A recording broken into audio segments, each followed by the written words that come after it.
بسم اللہ الرحمن الرحیم۔ السلام علیکم۔ میں Muhammad Ahsan, chairman Karachi motorcycle dealers ایسوسی ایشن،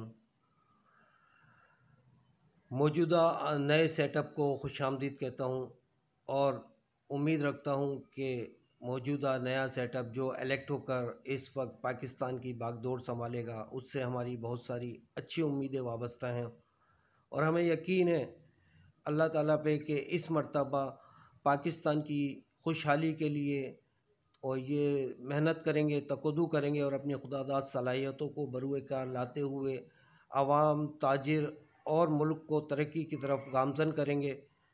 ہماری امیدیں ان سے وابستہ ہیں، ہم ان سے امید لگائے ہوئے ہیں اور یقین دلاتے ہیں کہ اگر پاکستان کی معیشت کے لیے اگر کوئی ہمارے تعاون کی ضرورت پڑی تو تاجر برادری اس سے پیچھے نہیں ہے، بھرپور تعاون کرے گی۔ ہماری دعائیں، نیک تمنائیں اس نئے موجودہ سیٹ اپ کے ساتھ ہیں اور امید کرتے ہیں کہ یہ عوام کو ترقی کی طرف ضرور لے جائیں گے، پاکستان کو ترقی کی طرف ضرور لے جائیں گے، جس سے عام عوام اور تاجر خوشحالی کی طرف گامزن ہوں گے۔ میرا ایک ہی نعرہ ہے کہ پاکستان زندہ باد۔